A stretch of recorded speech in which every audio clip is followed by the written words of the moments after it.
Genesis chapters 36 through 38.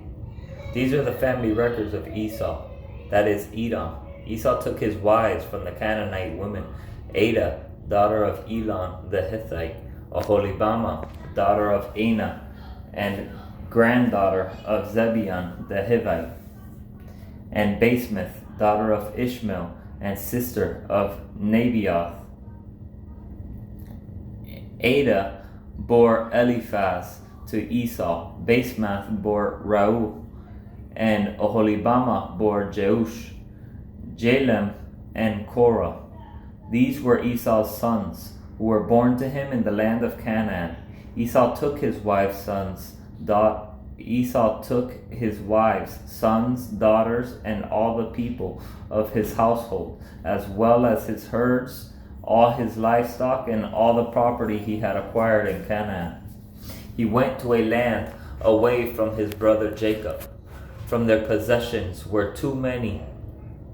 For their possessions were too many for them to live together, and because of their herds, the land where they stayed could not support them. So Esau, that is Edom, lived in the mountains of Seir. These are the family records of Esau, father of the Edomites, in the mountains of Seir. These are the names of Esau's sons: Eliphaz, son of Esau's wife Adah, and Reuel, son of Esau's wife Basemath. The sons of Eliphaz were Teman, Omar, Zepho, Gatam, and Kenaz. Timnah, a concubine of Esau's son Eliphaz, bore Amalek to Eliphaz. These are the sons of Esau's wife Adah. Timnah, a concubine of Esau's son Eliphaz, bore Amalek to Eliphaz. These are the sons of Esau's wife Adah. These are Reuel's sons: Nathan, Zerah, Shema, and Mizah. These are the sons of Esau's wife Basemath. These are the sons of Esau's wife Oholibamah, daughter of Anah, the granddaughter of Zibeon. She bore Jeush, Jalem, and Korah to Edom. These are the chiefs among Esau's sons. The sons of Eliphaz, Esau's firstborn: chief Teman, chief Omar, chief Zepho, chief Kenaz, chief Korah, chief Gatam, chief Amalek. These are the chiefs descended from Eliphaz in the land of Edom. These are the sons of Adah. These are the sons of Reuel, Esau's son: chief Nahath, chief Zerah, chief Shammah, and chief Mizah. These are the chiefs descended from Reuel in the land of Edom. These are the sons of Esau's wife Basemath. These are the sons of Esau's wife Oholibamah, chief Jeush, chief Jalem, and chief Korah. These are the chiefs descended from Esau's wife Oholibamah, daughter of Anah. These are the sons of Esau, that is Edom, and these are their chiefs. These are the sons of Seir, the Hurite, the inhabitants of the land: Lotan, Shobal, Zibeon, Anah, Dishon, Ezer, and Dishon. These are the chiefs among the Horites, the sons of Seir, on the land of Edom. The sons of Lotan were Hori and Heman. Timnah was Lotan's sister. These are Shobal's sons: Alvan, Manahath, Ebal, Shepho, and Onan. These are Zibeon's sons: Aya and Anah. This was the Anah who found the hot springs in the wilderness while he was pasturing the donkeys of his father Zibeon. These are the children of Anah: Dishon and Oholibamah, daughter of Anah. These are Dishon's sons: Hemdan, Eshban, Ithran, and Shiran. These are Ezer's sons, Bilhan, Zeavan, and Achan. These are Dishan's sons, Uz and Aram. These are the chiefs among the Horites, Chief Lotan, Chief Shobal, Chief Zibeon, Chief Anah, Chief Dishan, Chief Ezer, Chief Dishan. These are the chiefs among the Horites clan, by clan in the land of Seir. These are the kings who reigned in the land of Edom before any king reigned over the Israelites. Bela, son of Beor, reigned in Edom. The name of his city was Dinhabah. When Bela died, Jobab, son of Zerah from Bozrah, reigned in his place. When Jobab died, Husham from the land of the Timonites reigned in his place. When Husham died, Hadad, son of Bedad, reigned in his place. He defeated Midian in the field of Moab. The name of his city was Avith. When Hadad died, Samlah from Masrekah reigned in his place. When Samlah died, Shaul from Rehoboth on the Euphrates River reigned in his place. When Shaul died, Baal-Hanan, son of Achbor, reigned in his place. When Baal-Hanan, son of Achbor, died, Hadar reigned in his place. This city was Pau, and his wife's name was Mehetabel, daughter of Matred, daughter of Mezahab.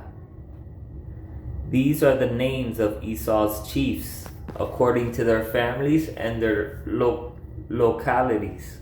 By their names: Chief Timnah, Chief Alva, Chief Jetheth, Chief Oholibama, Chief Elah, Chief Pinam, Chief Kenaz, Chief Teman, Chief Mibzar, Chief Magdiel, and Chief Iram. These are Edom's chiefs according to their settlements in the land they possessed. Esau was father of the Edomites. Jacob lived in the land where his father had stayed, the land of Canaan. These are the family records of Jacob. At 17 years of age, Joseph tended sheep with his brothers.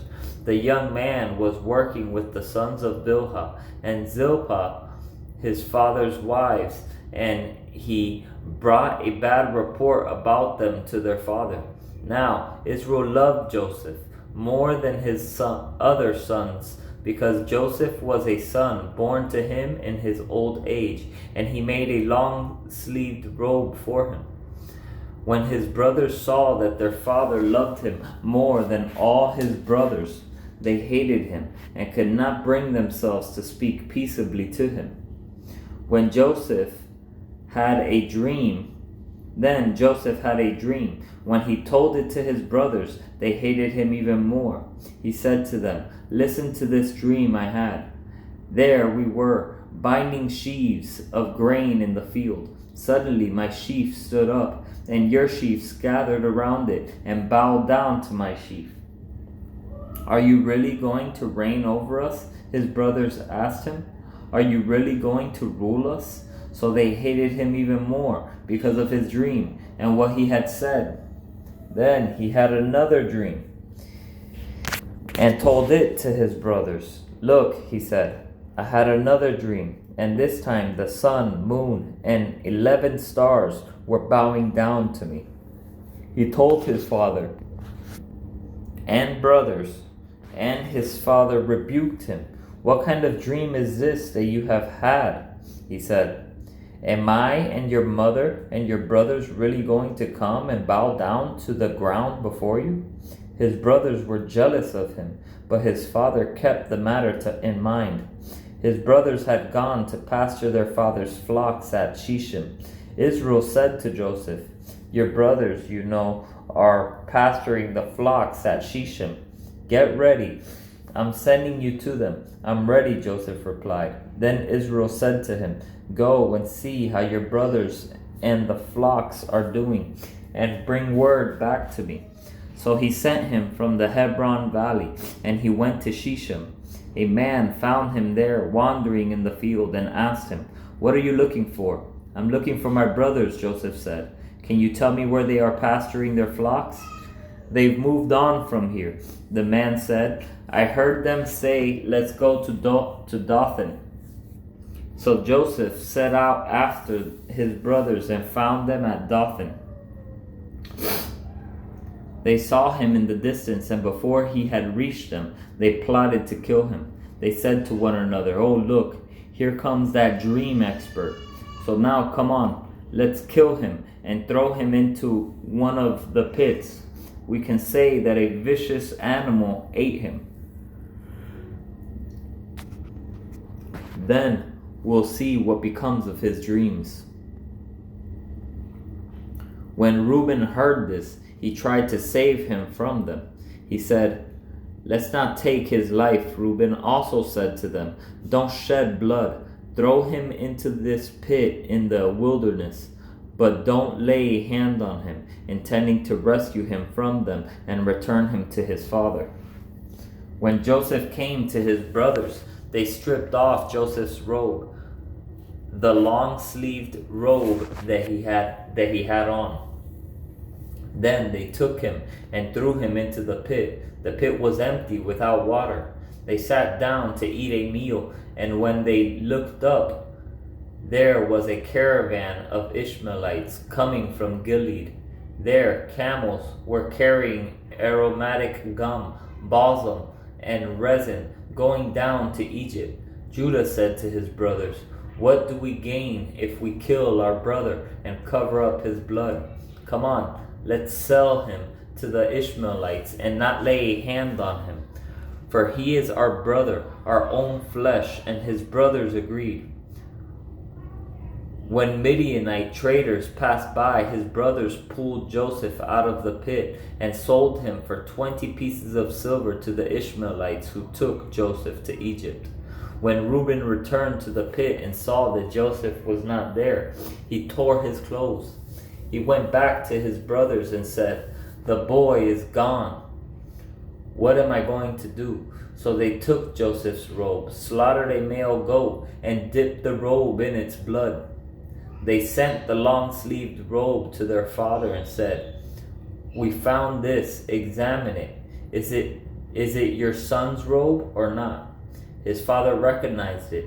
"It is my son's robe," he said. "A vicious animal has devoured him. Joseph has been torn to pieces." Then Jacob tore his clothes, put sackcloth around his waist, and mourned for his son many days. All his sons and daughters tried to comfort him, but he refused to be comforted. "No," he said, "I will go down to Sheol to my son mourning." And his father wept for him. Meanwhile, the Midianites sold Joseph in Egypt to Potiphar, an officer of Pharaoh, and the captain of the guards. At that time, Judah left his brothers and settled near an Adulamite named Hira. There, Judah saw the daughter of a Canaanite named Shua. He took her as a wife and slept with her. She conceived and gave birth to a son. He named him She conceived again, gave birth to a son, and named him Onan. She gave birth to another son and named him Shelah. It was at Chezib that she gave birth to him. Judah got a wife from his firstborn, and her name was Tamar. Now Judah's firstborn, was evil in the Lord's sight, and the Lord put him to death. Then Judah said to Onan, "Sleep with your brother's wife, perform your duty as her brother-in-law, and produce offspring for your brother." But Onan knew that the offspring would not be his. So whenever he slept with his brother's wife, he released his semen on the ground so that he would not produce offspring for his brother. That was the evil act. Not the semen, not that he wasted his semen on the ground, but the fact that he didn't want to produce offspring for his brother. What he did was evil in the Lord's sight, so he put him to death also. Then Judah said to his daughter-in-law, Tamar, remain a widow in your father's house until my son Shelah grows up. For he thought he might die too, like his brothers. So Tamar went to live in her father's house. After a long time, Judah's wife, the daughter of Shua, died. When Judah had finished mourning, he and his friend Hira, the Adulamite, went up to Timnah to his sheep shearers. Tamar was told, Your father-in-law is going up to Timnah to shear his sheep. So she took off her widow's clothes, veiled her face, covered herself, and sat at the entrance of Enaim, which is on the way to Timnah. For she saw that though Shelah had grown up, she had not been given to him as a wife. When Judah saw her, he thought she was a prostitute, for she had covered her face. He went over to her and said, Come, let me sleep with you, for he did not know that she was his daughter-in-law. She said, What will you give me for sleeping with me? I will send you a young goat from my flock, he replied. But she said, Only if you leave something with me until you send it. What should I give you? He asked. She answered, Your signet ring, your cord, and the staff in your hand. So he gave them to her and slept with her, and she became pregnant by him. She got up and left, then removed her veil and put her widow's clothes back on. When Judah sent the young goat by his friend the Adulamite in order to get back the items he had left with the woman, he could not find her. He asked the man of the place, Where is the cult prostitute who was beside the road at Enaim? There has been no cult prostitute here, they answered. So the Edomite returned to Judah, saying, I couldn't find her. And beside, the men of the place said, There has been no cult prostitute here. Judah replied, Let her keep the items for herself. Otherwise, we will become a laughingstock. After all, I did send this young goat, but you couldn't find her. About 3 months later, Judah was told, Your daughter-in-law, Tamar, has been acting like a prostitute, and now she is pregnant. Bring her out, Judah said, and let her be burned to death. As she was being brought out, she sent her father-in-law this message, I am pregnant by the man to whom these items belong. And she added, Examine them. Whose signet ring, cord, and staff are these? Judah recognized them and said, She is more in the right than I, since I did not give her to my son Shelah, and he did not know her intimately again. When the time came for her to give birth, there were twins in her womb. As she was giving birth, one of them put out his hand, and the midwife took it and tied a scarlet thread around it, announcing, This one came out first. But then he pulled his hand back. Out came his brother, and she said, What a breakout you have made for yourself. So he was named Perez. When his brother, who had the scarlet thread tied to his hand, came out and was named Zerah. Then his brother, who had the scarlet thread tied to his hand, came out and was named Zerah.